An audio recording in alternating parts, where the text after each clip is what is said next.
Pullman Bus Costa Central realiza servicios entre Santiago y la región de Valparaíso, con origen y destino desde y hasta Valparaíso, Viña del Mar, Quilpué, Limache, Algarrobo, El Quisco, Cartagena, El Tabo, San Antonio, Los Andes y San Felipe, contando en todos ellos con servicio mascota a bordo y en modernos buses cama, semicama y ejecutivos. Pullman Bus Costa Central te lleva a tu destino.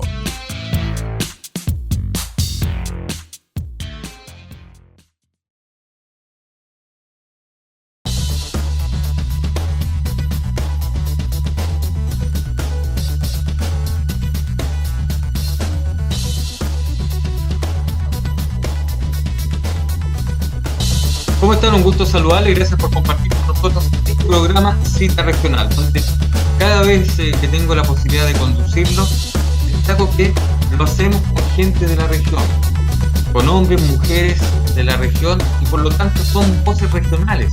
Esto es lo importante, tenemos opinión regional. ¿Qué es lo que buscamos nosotros como el canal regional, ¿no es cierto?, a través de las señales de BTR, poder llevar las voces de quienes son los protagonistas justamente en esta hermosa región de Valparaíso.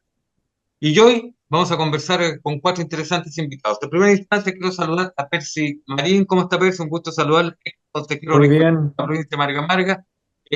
¿Pre o ya candidato? candidato diría yo. Candidato Cada a vez más diputado cerca, entonces, por cada vez más el cerca. distrito número 6. Oiga, ¿cómo va a estar la lucha en el distrito número 6 acá? ¿Para qué le cuento la de senador en la región? Bueno, pero eso va a estar realmente apasionante. Quiero saludar Entretenido. también a Lautaro Correa, consejero regional del Partido Socialista por la provincia de Quillota. ¿Cómo está, Lautaro? Un gusto tenerlo también y bienvenido a esta cita regional. Muchas gracias, Bernardo, y saludar también a Fernando, Eduardo, Percy, eh, que nos conocemos, así que, Así y es. recién instalándome en el cargo que acabo de asumir como consejero regional.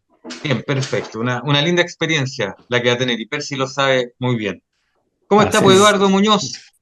Académico de la Universidad del Paraíso, analista político, también un hombre que tiene una opinión muy, pero muy concreta en torno a temas tanto nacionales como regionales. Un gusto saludarlo, gracias por estar con nosotros. Un saludo a ti, Bernardo, a todo el equipo que nos ha invitado y, por cierto, al resto del panel que compartimos hoy día. Bien, usted está en la casa todavía con unos días más. Quien no lo está Sí, es Fernando Wilson. el lunes vuelvo a la oficina. O sea, igual le puede sacar un poquito de pico a Fernando Wilson, que ya volvió a la universidad, ¿no es cierto? ¿Cómo está, profesor? Un gusto tenerlo.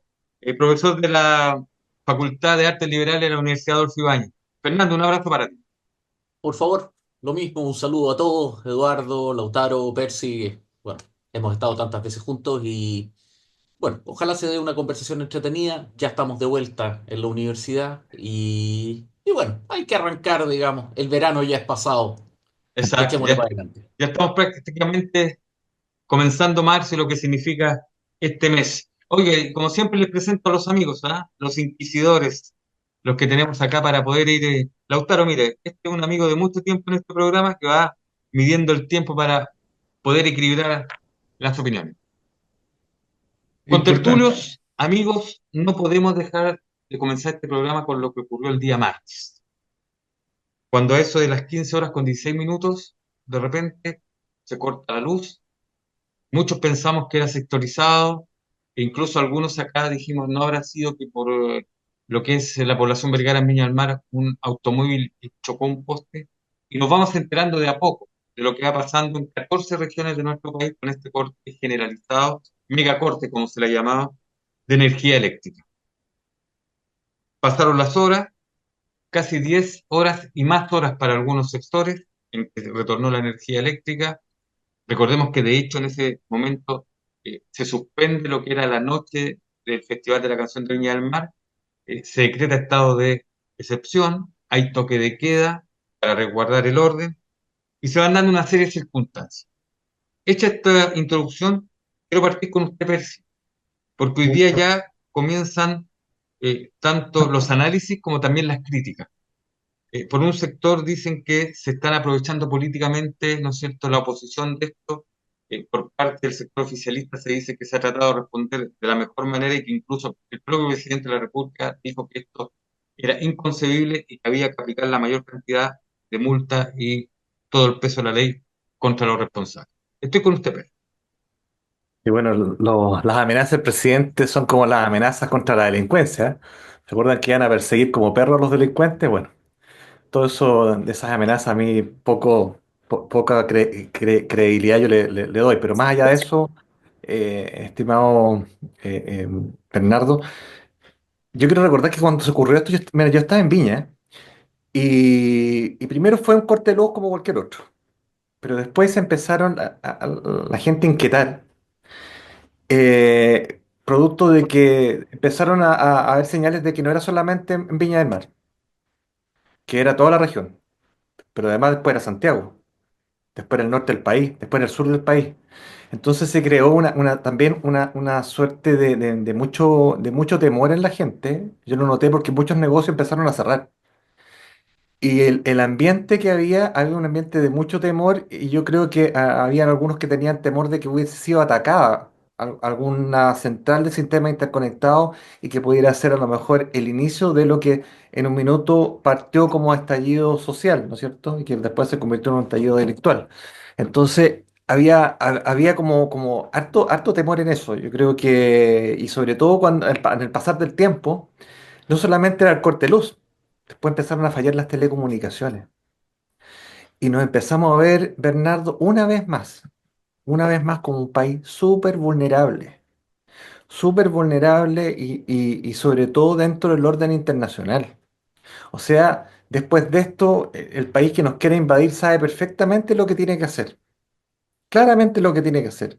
Porque si esto se debió a una falla que en una central del norte del país, administrada por la empresa Interchile de capitales colombianos, si no me equivoco, eh, y se corta acá en la quinta región también. O sea, entonces, ¿cómo funciona esta cuestión? Empiezan todas las interrogantes, porque tenemos una zona que le llaman de sacrificio, ¿no es cierto?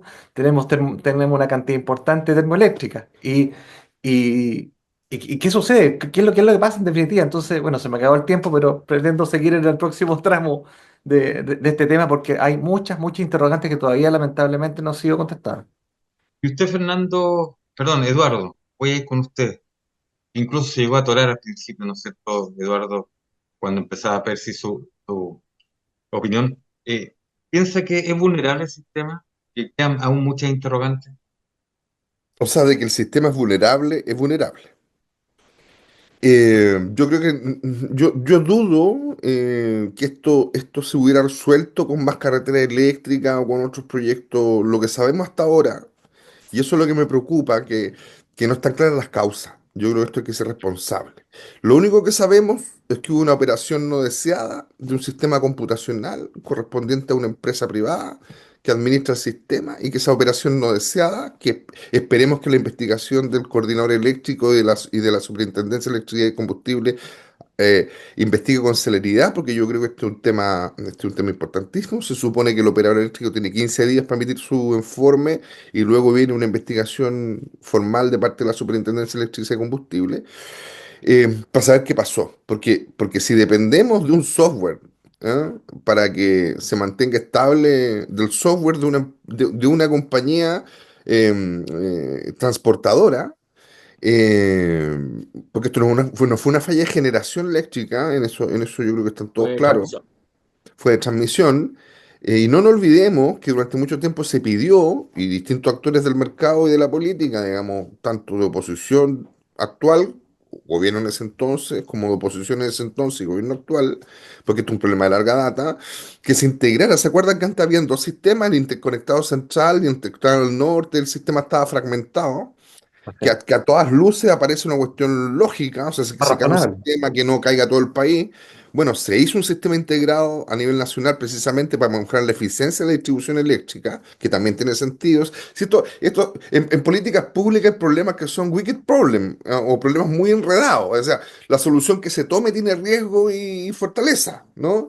Integrar el sistema en un solo sistema tiene la virtud de que permite distribuir de manera más eficiente la energía generada para que no se pierda, sobre todo en el sentido de que las energías no renovables carecen todavía de capacidad de almacenamiento, ¿no? Hay que distribuir la energía que se produce, pero nos expone a esto. Ahora, eh, A mí me hace mucho ruido eso de la operación no deseada. Me parece que es una respuesta imprecisa, muy genérica, ¿no? Para un problema que es grave y que al menos deberíamos tener claridad porque si no vamos a empezar a especular sin información, que eso es lo que me preocupa, que se estén llegando a conclusiones y tirándose piedras mutuamente sin siquiera saber qué pasó. ¿Ah? Se ha hablado de un ciberataque también, ¿te Oiga, acuerdas? disculpe, en la Es que segunda, cuando te dicen que un software tuvo un funcionamiento no deseado, pucha, ellos mismos dejan la puerta abierta con esa explicación, digamos. oiga, en la Mira, segunda ronda vamos a tener como para cerrar el tema, porque después tenemos que tratar otro que es ineludible. Lo hemos tratado en oportunidades anteriores, pero creo que es ineludible. Fernando Wilson, de hecho, a lo que acota Eduardo, fíjese que llegó una información desde la BBC de Londres. En su momento circuló que era un ciberataque el que había afectado justamente este sistema computacional y había provocado esto, cosa que en su momento No, la no, autoridad totalmente descartan. O sea, insisto, incluso van a claro. surgir una de teorías de la conspiración. Algunos dicen que incluso los Simpsons, en un programa de tal año, algo dijeron. ¿Ah? Entonces, Lo predijeron. lo Eh, predijeron. Usted sabe lo tú que pasa en decías, este tipo de cosas cuando convengamos que, las respuestas no convengamos Mira, que son en el claras. 32, Bernardo, en lo único que estamos de acuerdo todos aquí es que hay un capítulo de Simpson para todo. para todo. Exacto, exacto. absolutamente. Y, Con y cómo de 32 repente, temporadas, ¿cómo no lo Y que va a son ver? Pues si geniales. exacto. hasta Bueno, predijeron a Trump. oiga, sí, pues. Pero, Ya, volvamos con usted mejor a este tema.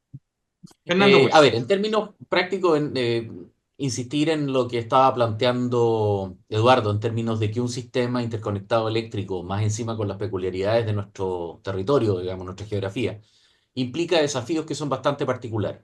Esto es un evento cisne negro, es un evento de muy baja ocurrencia, pero de consecuencias brutales, que, y ahí estoy totalmente de acuerdo con lo que Eduardo plantea en el sentido de eh, digamos, acción no deseada de un operador, que si seguimos la navaja de Ockham todo indicaría que sería una falla de software. El problema no es tanto que haya fallado, sino que el sistema completo se haya visto arrastrado por el sistema. Y en ese sentido, la instalación de cortapisas, que pueden ser también mecanismos de software, etcétera, claramente falló. Convengamos que no es lo habitual, por eso nos causa tanta impresión. O sea, la ciudad autónoma de Buenos Aires tuvo el mes de febrero más de 22 apagones, digamos.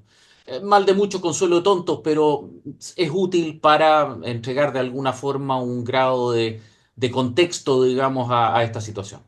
Ahora, ciertamente nuestro sistema necesita más inversión. Ahí hay todo un tema que no está directamente relacionado con esta falla, pero que tiene con las limitaciones que ha tenido la construcción de nuevas redes de transmisión. Se habló mucho del sistema Quitrallo Aguirre, que le estaban pidiendo 5.000 permisos, digamos.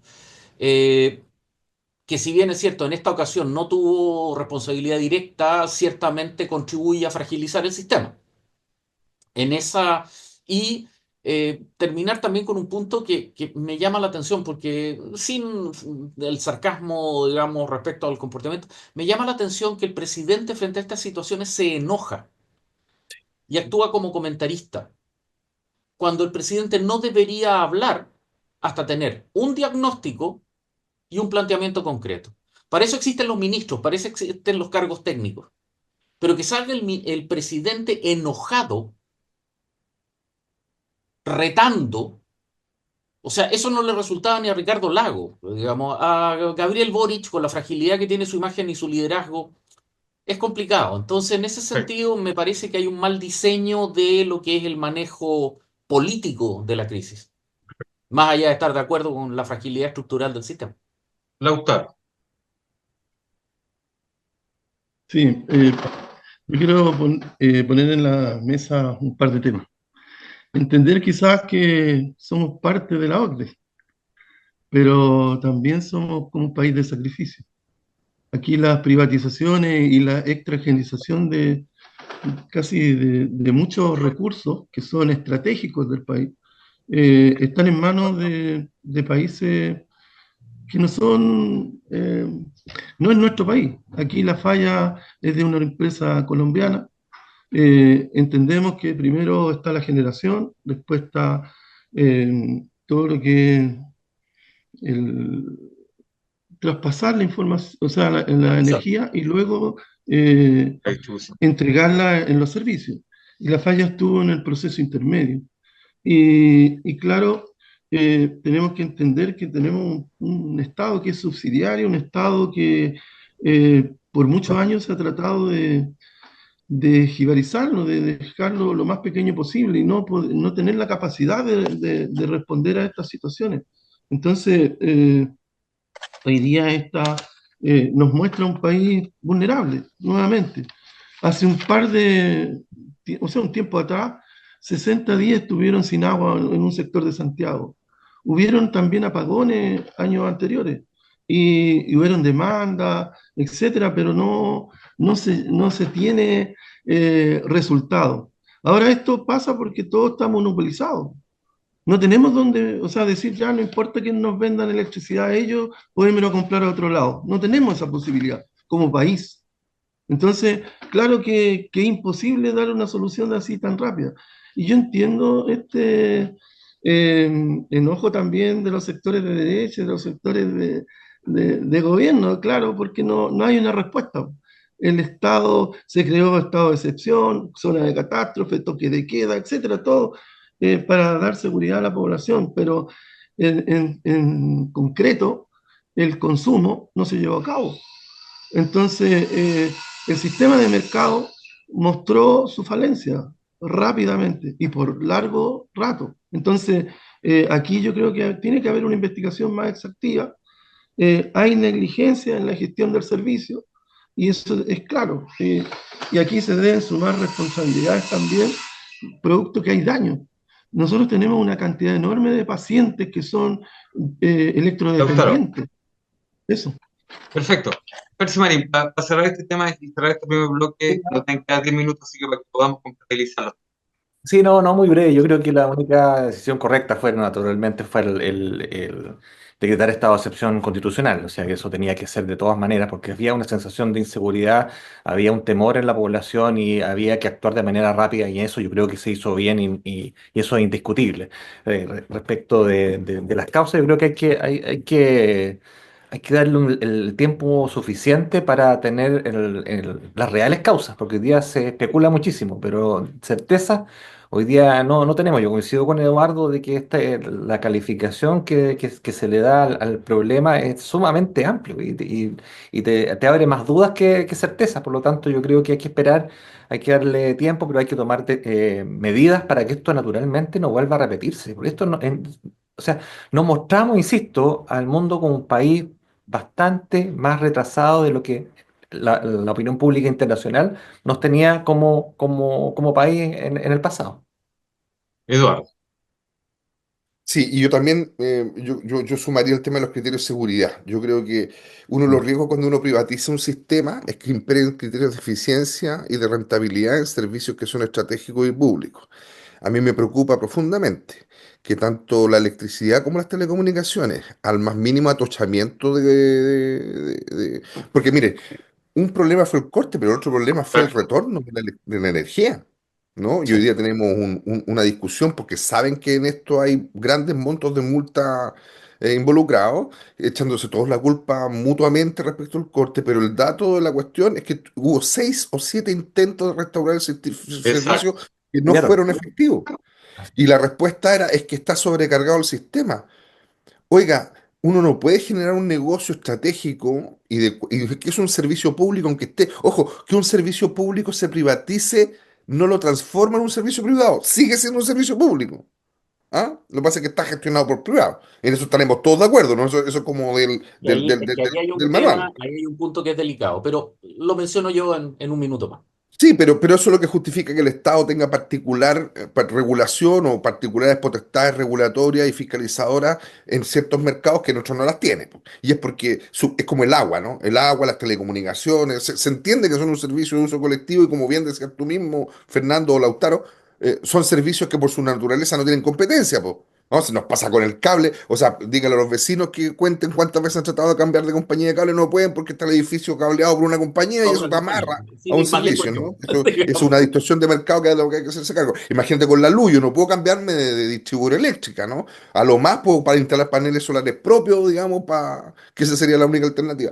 Pero dicho eso, cada vez que hay una emergencia, nos pasó al terremoto del 2010, ya, acuérdense la caída de las comunicaciones, nos pasó para el estallido, nos pasó para la pandemia, o sea, los sistemas de telecomunicaciones, de energía, no puede estar pensado solamente para el uso normal, ¿no? Y que el país quede incomunicado en caso de cualquier cosa. Yo no creo ni pensar en una guerra porque dio una hipótesis menos plausible. Pero perdóneme, ¿cuántos terremotos más tenemos que vivir incomunicados teniendo las capacidades de mantener la conexión simplemente porque no hay equipos de respaldo que respondan, ¿no? O los volúmenes de flujo de datos. De verdad que hoy día que se corte Internet o que se corten las telecomunicaciones, no estamos en el siglo XX, estamos en el siglo XXI. ¿Ah? Es como que en el siglo XX se hubiera cortado el agua. Me dicen, es que antes no pasaba nada, si en el siglo XIX no había conexión a la red sanitaria pública. Pero en el siglo XX, si se cortaba el agua, era una pandemia, un pandemonium. Bueno, hoy día que se corte Internet es un pandemonium. Lamentablemente es así, se transformó en un servicio público de primera necesidad. Entonces, ojo ahí, el regulador, cuando privatizan un servicio público, tiene que garantizar el funcionamiento de este, no solamente cuando es rentable económicamente, sino que también cuando no lo es. ¿Ah? Perfecto. Fernando, solo un detalle. Sí, El no, año ahí hay. pasado, perdón, disculpe, solo un detalle. El año pasado, en febrero, cuando tuvimos el mega incendio, ocurrió lo mismo. ¿Recuerdan ustedes? Ocurrió lo mismo y fue terrible porque resulta que se produce el tema del avance de las llamas y quedamos prácticamente todos incomunicados 3, 4, 5 horas. Y eso fue frente a una emergencia mayor. Porque claro, esto del corte masivo de energía eléctrica es una emergencia muy grande. Pero cuando hay una tragedia como lo que ocurrió con el mega incendio fue mayor.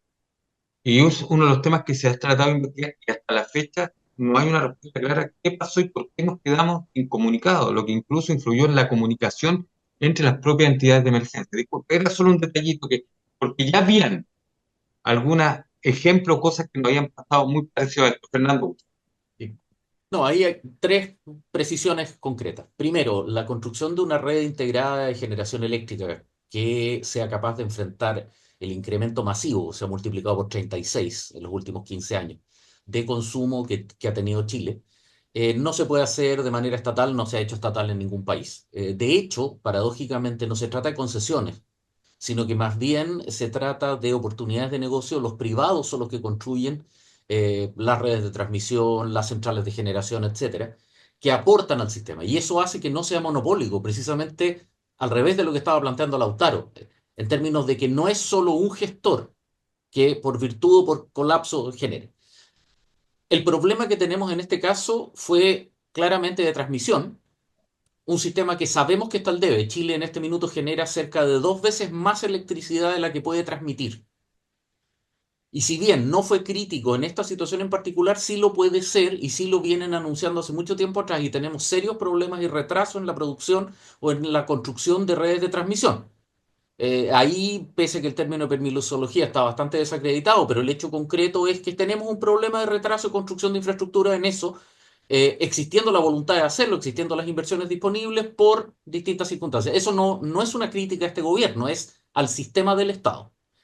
Y en tercer lugar, el problema de alguna manera básico que genera. A ver, personalmente yo pienso que soy un opositor a lo que llamo el espejismo de la OCDE. Algunos de ustedes recordarán el resultado de las pruebas PISA del año pasado, donde nuestros resultados eran tan dramáticos que obligaron a ampliar el tamaño del gráfico para poder ponernos, digamos, al otro extremo, digamos, con las capacidades de comprensión lectora trágicas que tiene nuestra educación primaria. Bueno, en esa situación, la OCDE es un espejismo que nos hace creer que tenemos un nivel o un estatus de desarrollo que no es tal. Chile tiene un ingreso per cápita de $20.000 por habitante.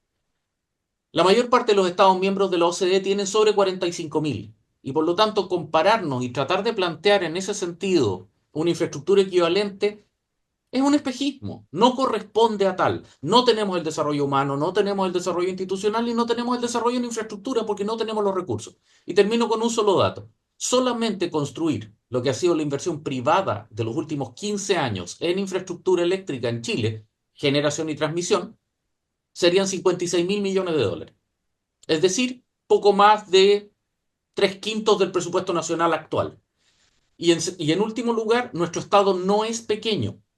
Este año está gastando cerca de 100.000 millones de dólares. Nuestro problema es que tenemos un Estado ineficiente. Nuestro Perfecto. tema es cómo hacer. Yo no soy un enemigo per se del Estado, pero evidentemente tenemos que hacer que sea más efectivo en generar resultados. Fernando, tiempo para poder cerrar este bloque con Lautaro. Lautaro, estoy con usted para cerrar este primer bloque del CITAREC. Yo lo que planteo es que situaciones como esta no pueden volver a ocurrir. Y deben haber medidas de prevención, protocolos, que la verdad es que, por ejemplo, vemos a Enel, a SAESA, a CGE, por ejemplo, y a ISA, Interchile, que es la empresa que tuvo el problema en la transmisión. Y la verdad es que son empresas que, bueno, son generadoras algunas, otras son de transmisión y otras de distribución. Sin embargo, eh, han tomado palco aquí en la solución. Y eso, eh, por eso yo lo planteaba, porque hoy día hemos tenido problemas en las carreteras, que no depende del Estado chileno, en la sanitaria, en la parte eléctrica.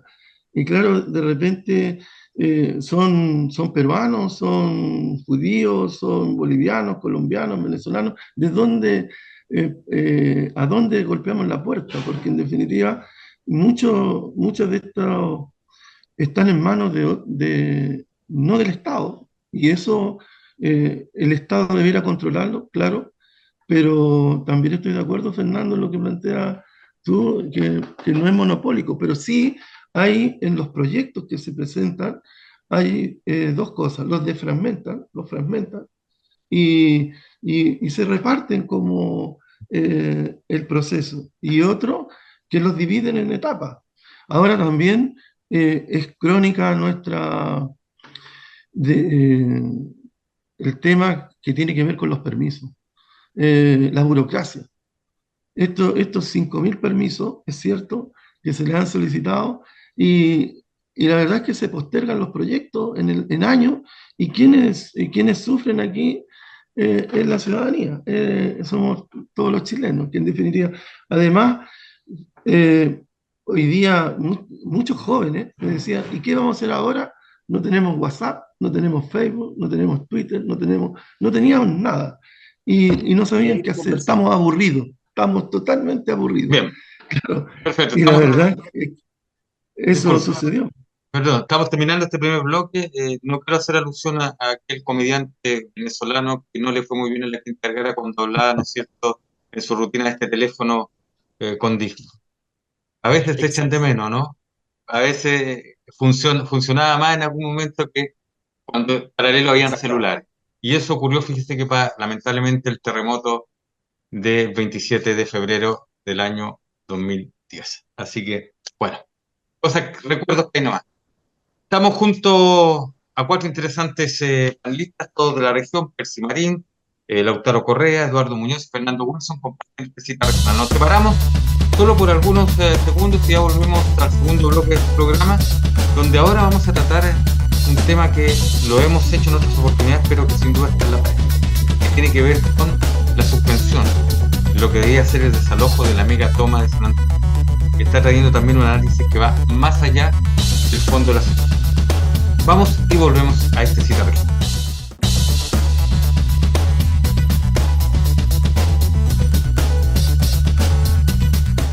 Retomamos entonces lo que es este cita regional. Reiteramos hoy con interesantes invitados: Fernando Wilson, Percy Marín, Lautaro Correa y por supuesto el profesor Eduardo Muñoz. Lo dijimos, lo gozamos al terminar el primer bloque. Quiero partir con usted, Eduardo, ahora en esta ronda, porque durante la semana primero se realiza una reunión, faltando pocos días. Recordemos que la Corte de Apelaciones había fijado el desalojo para lo que es la mega toma del Cerro Centenario en San Antonio, donde hay 4.500 familias aproximadamente, más de 10.000 personas, para el jueves 27 de febrero. A pocas horas de que se cumpliera ese plazo, se llega a un acuerdo, se dan una serie de características en el acuerdo y se pide posponerlo por 6 meses porque los dueños de los terrenos aceptan negociar la compra, ¿no es cierto?, de dicho paño.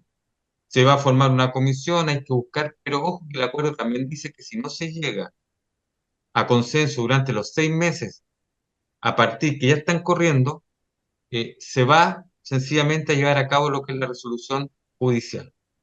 Entonces aquí, qué bueno por una parte, porque sin duda había un problema sanitario, de seguridad, social, si es que se producía este desalojo. De hecho, habían habitantes que habían dicho de que ellos prácticamente podía haber tanto heridos, lesionados, incluso muertos. Fueron algunas de las declaraciones de habitantes. Qué bueno por eso, pero comienzan a surgir otro tipo de cosas, Eduardo, como por ejemplo propuestas o declaraciones de algunos personeros, tanto de gobierno como también de oposición, que dicen, pero bueno, esto no va a significar un problema mayor por lo que significa en este instante los asentamientos ilegales en nuestro país. Estoy con usted, Eduardo Muñoz. Sí, bueno, Chile es un país que tiene un problema grave a propósito de OCDE y consideraciones, un problema grave de campamentos.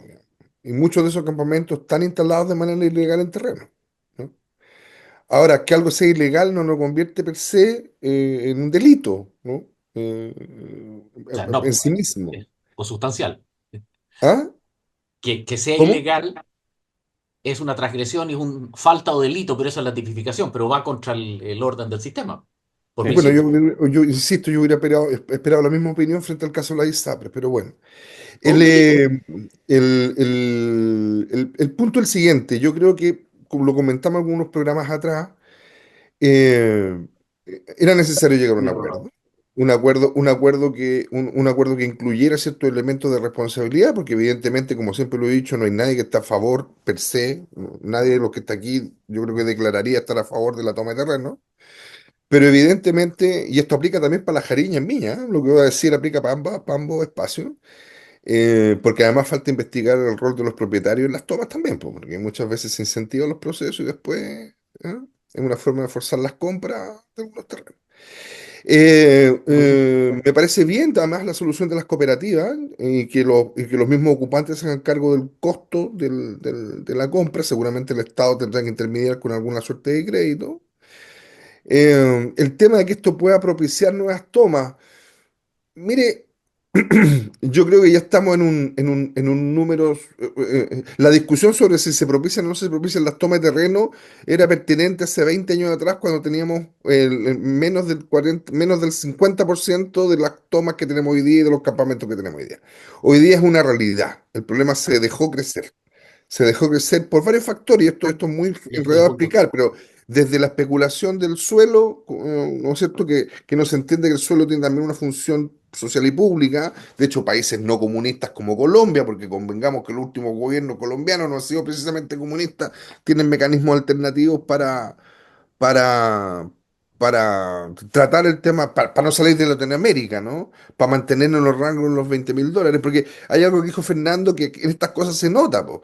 Claro, los países desarrollados tienen gasto público como porcentaje del PIB, ¿ah? Que rondan el 30%, 35%. Chile, que no ha llegado al desarrollo, tiene un gasto público que no supera el 25% del PIB. Y así todos tenemos indicadores de países desarrollados en varias áreas, con un Estado mucho más barato en comparación, relativamente hablando. No estoy hablando de los volúmenes de recursos, estoy hablando de cuánta plata no se destina para esto. Cuando se dice que el Estado chileno es ineficiente, chuta, a mí me cuesta entender entonces cómo llegamos a porcentajes de esperanza de vida o datos sanitarios como muchos otros, para no dar la lata, Bueno, gastando el la mitad de lo que contrafactual gastan países es desarrollados en el comprensión Estado. lectora. ¿Ah? Bueno, sí, El pero es un contrafactual es argumento de educación datos, primaria. po. O el dato, por ejemplo, que en otros países donde se está planteando para solucionar problemas de acceso a la vivienda, porque convengamos que es un problema que uno abre el diario y se da cuenta que el problema de la vivienda es un problema global. ¿Ah? Tenemos a los profesionales en España marchando porque no pueden comprar departamentos, ¿no? Están apareciendo tomas ilegales y recursos ilegales de terreno o de edificios en países desarrollados porque el tema del costo de la vivienda está desbocado, ¿no? No nos olvidemos que la vivienda a través del crédito hipotecario es uno de los negocios más importantes de la banca internacional, no solamente chilena, ¿no? No nos vamos a meter en la estructura propia de los bancos chilenos, pero evidentemente que ahí tenemos un tema. Entonces, me parece bien que sea una solución negociada, me parece bien que los propietarios sean abiertos a la conversación, me parece bien el mecanismo, me parece bien que los que van a ser beneficiarios paguen ese terreno. Yo creo que se llegó a una solución dentro de todo lo inconveniente del problema adecuada. Fernando Wilson, ya que ahí quería aclarar algunas cosas. No, en términos gruesos estoy de acuerdo con Eduardo. Una toma de las dimensiones y particularidad de la de San Antonio requería una solución negociada. El problema y la pregunta es ¿por qué ahora? Y ahí yo tengo una postura que en ese sentido diferimos con Eduardo. Tanto las ISAPRES, el ejemplo recurrente de Eduardo, como el caso de las tomas, son todos delitos y deberían ser todos seguidos, digamos. No debería existir diferencia en eso y eso es una de las bases del Estado de Derecho, uno de los problemas institucionales que tiene nuestro país. Ahora, en el caso específico, confiemos que esto se resuelva y que efectivamente la solución de cooperativa logre funcionar. Tiene 3 o 4 puntos de fractura que pueden ser fallas más o menos severas, particularmente el otorgamiento de garantías, la obtención de los créditos bancarios, una serie de cosas más. Confiemos que funcione. Pero el problema, y que ahí Carlos Peña lo mencionaba precisamente en una columna en un periódico acá de Valparaíso, es el hecho, el principio de expansión de esta aplicación. Ya se estaba aplicando precisamente para el caso de la jarilla en Rañacalto, donde se planteó que el 4 de marzo se produce Yo sí. digamos, el lanzamiento. Por lo tanto, seguimos crujiendo en términos de principio. Ahora, en lo estrictamente político estoy completamente de acuerdo que había que hacerlo de esa forma. Ahora, el problema que tenemos hoy día con las tomas, recordemos que los campamentos llegaron a un momento de reducción extrema bajo la administración de Ricardo Lagos, volvieron a resucitar, se los toleró. Recordemos que en el caso San Antonio, la recién pasada alcaldesa, en su etapa anterior como activista, participó activamente en la ocupación de esa toma. Aquí hay herramientas, como correctamente menciona Eduardo. Sí, hay especulación de terrenos. Recordemos el caso de Miguel Nasur con la toma de Peñalolén. Pero por el otro lado, tenemos también activistas que buscan la creación de estos núcleos con interpretaciones que en algunos casos son de ultraizquierda, trotskistas, etcétera, otros simples anarquistas y otros que simplemente están especulando, digamos, con tomarse y vender, de acuerdo a su propia autoridad, los terrenos. Recordemos el asesinato del señor Correa y los sitios de Quilpué. Exacto. No se los tomó en serio, no se los manejó de forma coherente y hoy día tenemos un problema crítico que se agrava con la migración ilegal. Tenemos en este momento a 300, 400 mil personas migrantes que han llegado a vivir en esas tomas y que, como las Naciones Unidas, por ejemplo, acá en Viña del Mar, son básicamente inmigrantes. No hay chilenos nativos, digamos, en dicho lugar. Por lo tanto, esto es un problema que escapa a la mera toma de terrenos y se convierte en un fenómeno social particularmente grave. Perfecto. Estoy con usted, Lauta. Sí, quizás dentro de la semana estos dos fenómenos, el tema de la megatoma y el tema del corte, mantuvieron tensionada toda la situación eh, regional y del país. Eh, Hoy día, la verdad es que se han planteado, por ejemplo, estatización del terreno. No estoy de acuerdo. Y lo digo acá frente porque creo que no es la solución. Ahora, también hay que, históricamente, muchas poblaciones en Santiago y otras, como La Victoria y otras, han sido tomas y poco a poco se han ido legalizando, han ido sacando los permisos, eh, tanto de uso de suelo como el tema de factibilidades de agua y luz, etcétera, y se han transformado hoy día en situaciones legales. Eh, Mucha de esta gente llegó quizás porque estaban viviendo de allegados o pagaban arriendos muy caros y llegaron a este extremo de vivir en una toma, en lugares que no tienen ningún tipo de autorización municipal. Los municipios también se les escapó de las manos porque aquí son megatomas, son miles de personas, familias que están en este caso en estas situaciones. Ahora, no es la única toma, son miles de tomas que tenemos. Acá en la región tenemos 334 terrenos tomados. Entonces, tampoco es una solución rápida. Me inclino por el tema de solución con respecto a las cooperativas. Creo que es una buena solución, eh, pero sí siento de que existe poca información respecto a eso. Hay un desconocimiento, mucha gente eh, no cree que no le van a dar eh, préstamos, por ejemplo, a los beneficiarios, pero tenemos cooperativas que son de larga data, así como la Copeuch y otras más, que han mostrado éxito en su administración. Siento que podrían estar al servicio. Ahora, una crítica, se hizo una comisión técnica donde están los dueños del terreno, el Ministerio de Vivienda y Urbanismo, el MIMBU, el municipio de San Antonio, y no fue invitado, por ejemplo, el gobierno regional. Y creo que el gobierno regional tiene algo que decir, porque está precisamente en su territorio. Aquí se está pasando por encima, quizá, de esto, y yo creo que debiera ser parte, algo tendrá que decir el gobierno regional. En muchas soluciones habitacionales ha estado presente y le consta a Percy, por ejemplo, que el gobierno regional ha cumplido un rol importantísimo. Eso. Ver si qué le parece a usted esta crítica, la comparte, lo que también llamó la atención, que no haya justamente por parte del gobierno regional, porque el CORE muchas veces coloca recursos y desvía recursos de unos proyectos para poder solucionar, y lo hizo cuando usted fue, ¿no es cierto?, hasta hace poco presidente de la Comisión de Inversiones, se aprobaron recursos para un tema habitacional. Exacto, yo comparto la crítica porque además, y esto no es nuevo, si digamos las cosas como son, al gobierno regional lo van a solicitar cuando necesiten plata, pero no lo van a solicitar para pedir la opinión o qué es lo que nos parece, qué es lo que en aquella época. Por lo tanto, esto lamentablemente se viene viviendo hace mucho tiempo y yo creo que hoy día el gobernador Mundaca, que tiene un liderazgo importante, que ha sido capaz de poner determinados acentos y hacerle frente al gobierno, aunque sea de su misma pinta, yo creo que está en condiciones de poder hacer algo más relevante de lo que se pudo hacer en el pasado. Yo quiero recordar, Bernardo, que nosotros en el gobierno regional celebramos un convenio de programación con el MIMBU. En aquello está hablando hace 10 años atrás, cuando las tomas estaban las típicas tomas que conocíamos, la Manuel Bustos, ¿no es cierto?, que era la más grande, otras en algunas comunas más chiquititas, pero teníamos un catastro. Esa cuestión, Bernardo, se multiplicó, pero varias veces, o sea, por más de 10 veces. Por lo tanto, eso ya escapa a los recursos de ese convenio ya prácticamente está obsoleto.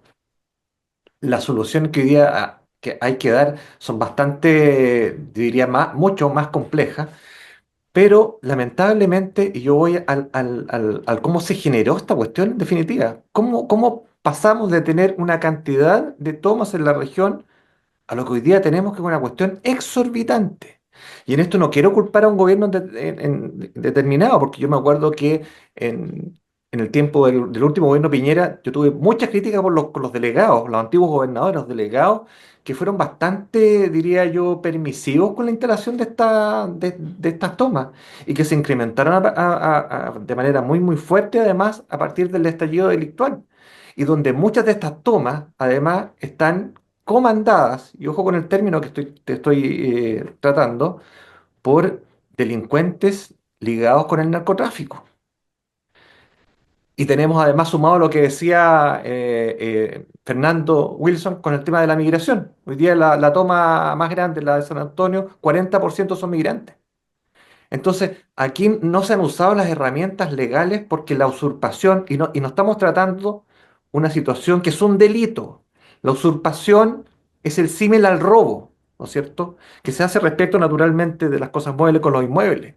Pero aquí hay un delito que lamentablemente no se ha condenado como corresponde. Y permíteme un segundo solamente, Bernardo. Se le está aplicando celeridad a solucionar los problemas a estas personas cuando cometieron un delito, cuando robaron terreno. ¿Y qué pasa con la gente que ha hecho la fila? La gente que lleva más de 10 años en comités de vivienda esperando por una vivienda. O sea, aquí la señal es saltarse la fila, que lo ayudo. Ahí el Estado opera. Y eso no puede ser.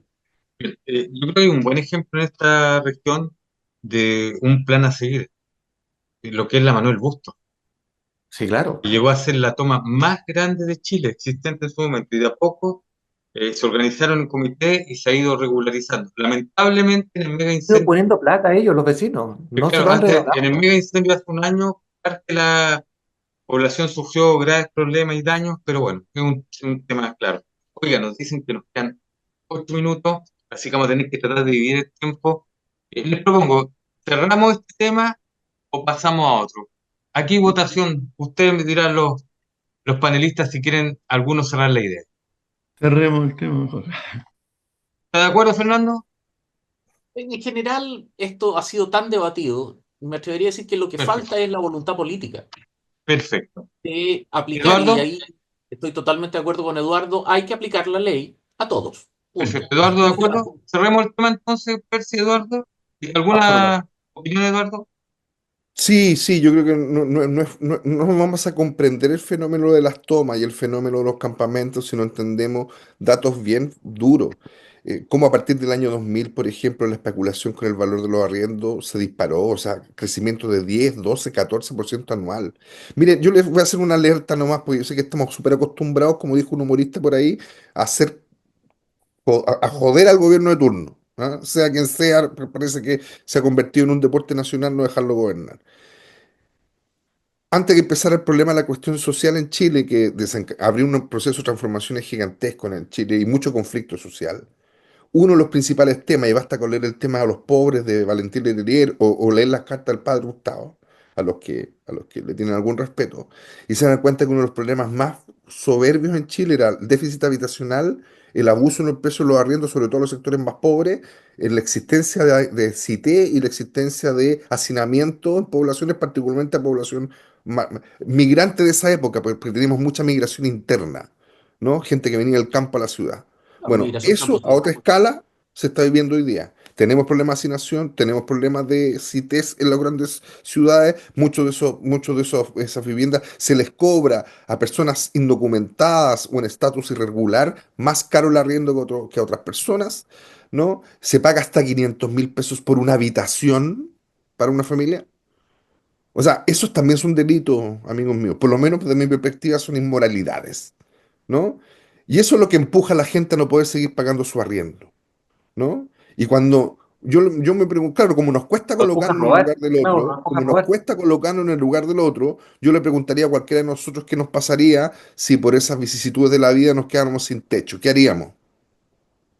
¿Qué es lo que haría alguien que deja a sus hijos, no puede seguir pagando el arriendo? ¿Qué es lo que harían? No hacemos nada porque en realidad sería una ilegalidad.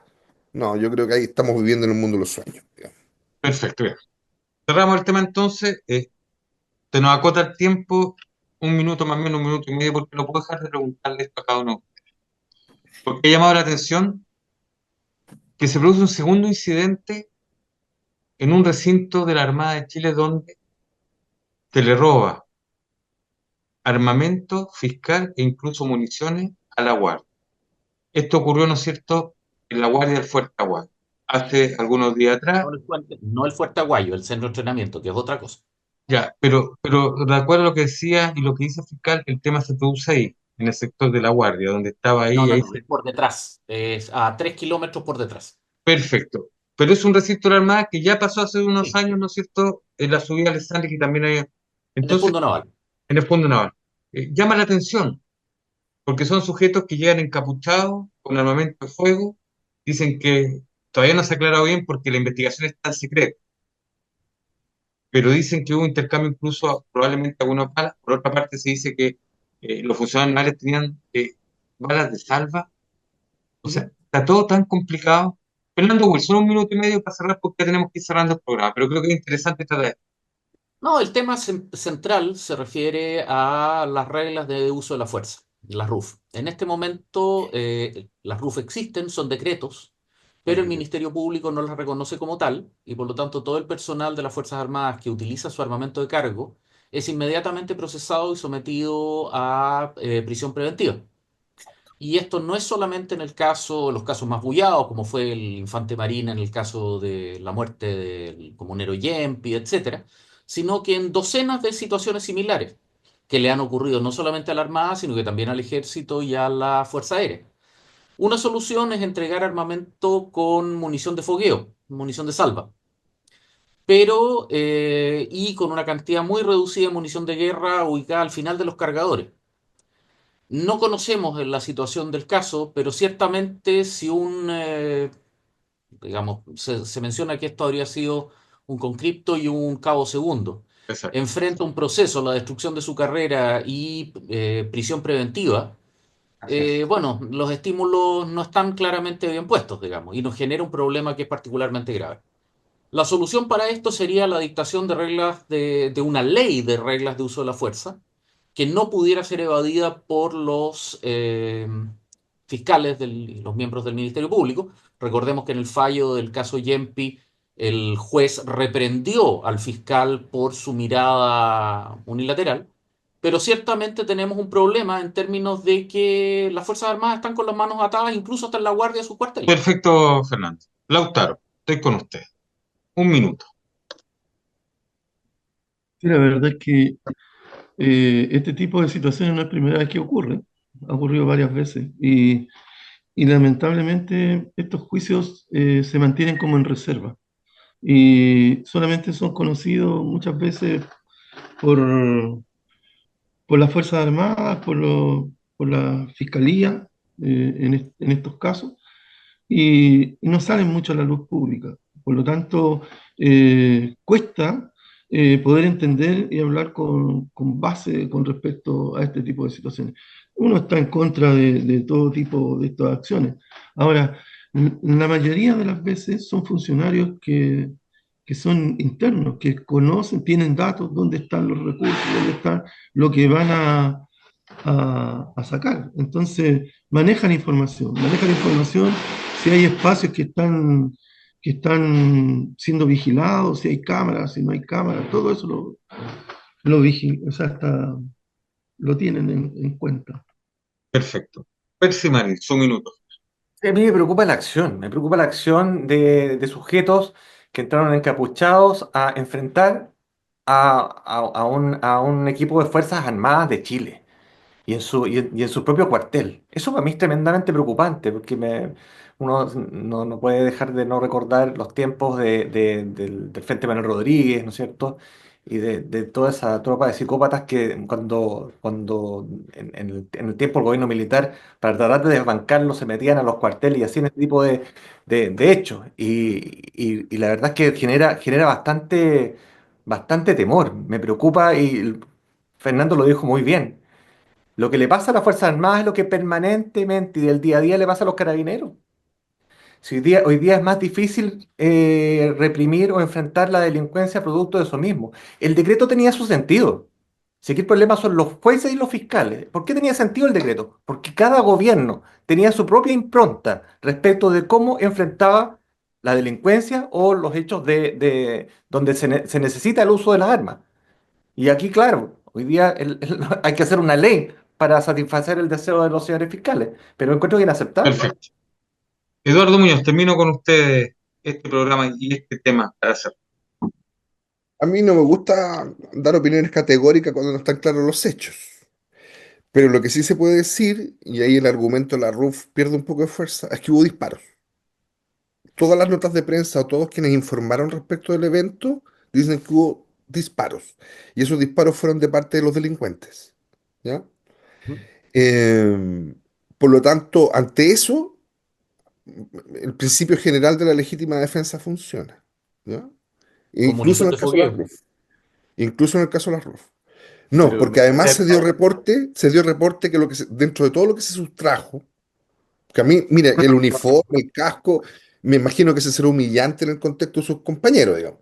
Y es terrible para el funcionario que lo vivió, No, un pero fusil y dos cargadores. para la sociedad se reportó. Yo estoy nombrando lo que se reportó en la Sí, prensa por sí, parte de la la misma prensa. Armada. No, fue Se, lo que se- dijo el fiscal. El fiscal dijo que sí, y después fusiles lo anunció el y fiscal. cargadores. Pero la primera noticia que generalmente en caliente fue que habían sido armamento, incluidos fusiles de guerra con munición de guerra. Sí. O No, sea, hoy día la lo munición que es de tenemos en fogueo. la calle, hoy día se suma a todo lo que ya hemos visto, ¿no? Ahora además tenemos dos nuevos fusiles de guerra con su respectiva munición a disposición de los delincuentes de la región. Yo no sé qué valor tendrá eso en el mercado. Me imagino que altísimo. No creo que sea barato comprar un fusil de asalto o un fusil de La M16. única No sé. buena Por muy noticia es antiguo que haya que sido el fusil, yo creo que no era tan antiguo el que están usando en la Guardia. no, Yo me imagino que era más no, era un moderno. SCAR. ¿Ah? Pero, no, en términos Entonces, yo creo que eso sí prácticos, tiene su valor. Pero lo que quiero decir es lo siguiente, y con esto termino. Eh, no quiero acusar a nadie de nada, Pero en este país la fuente más barata de adquisición de material de guerra son los almacenes militares y de las Fuerzas Armadas, ¿no? Y esto es una cuestión sobre la cual ya, como alguien dijo por aquí, se ha repetido muchas veces como para no empezar a tomar medidas. A ver, si es funciones de policía militar, ¿por qué en vez de tener armamento de guerra que no van a ocupar ya? Siguiendo el argumento de Fernando, ¿qué le cuesta a la policía militar que resguarda los recintos militares usar munición no letal o Si no está armamento? permitida. O Armamento, sea, ojo, que una cosa es lo que se hace dentro de los recintos militares y otro fuera. esto fue Eh, afuera, pues ese es exactamente el problema. bueno, yo lo que estoy diciendo, Fernando, porque de verdad que quiero no hacer juicios contra las Fuerzas Armadas, sino que decir que como país nos hagamos cargo que gran parte del material de material largo, ¿no? No armas cortas, armas largas, que No, no vienen de vamos, Argentina, no, sí, los no, tipos no de... vamos, no vamos a entrar en la discusión de dónde salen las armas largas, pero por favor, Lo que tomemos llega y medidas se ya usa para son resguardar el Sí, material de muchachos. Galápagos, guerra para que no siga Palma, que vienen de la cayendo en triple manos de los frontera. Sí, delincuentes. muchachos, No ha muchachos, aparecido todo de Carrizal Bajo todavía. muchachos. M16. Además. Estamos, Sí, ya, tenemos ok. que terminar, lamentable, oiga, este es un tema que da para bastante, porque tiene mucha arista, pero nosotros lamentablemente tenemos que terminar este programa Cita Regional. Ha Lo sido un discutiremos en gusto. otra ocasión, En otra ocasión, tomándose un café en cuando alguna esté otra más clara parte, esta usted cosa. sabe, claro. 40 días de investigación secreta es lo que se determinó. Gracias a Percy Marín, ex consejero regional, hoy candidato a diputado por RN, ya hoy lo señaló. Lautaro Correa, consejero regional del Partido Socialista por la provincia de Quillota. Fernando Wilson, profesor de la Facultad de Artes Liberales de la Universidad de Ibáñez. Y por supuesto, Eduardo Muñoz, analista político, profesor también de la Universidad del Paraíso. Muchas gracias por haber estado con nosotros, porque sin duda esta conversación es muy interesante, es muy seguida. Nos encontramos muchas veces con gente en la calle, en los medios de locomoción, y dicen, oiga, ¿viste el programa? Oiga, me gusta la opinión de oiga, me gusta. Qué bueno que lo digan. Eso es lo que creo. Es opinión de la región a través de gente de la región. Que esté muy bien usted.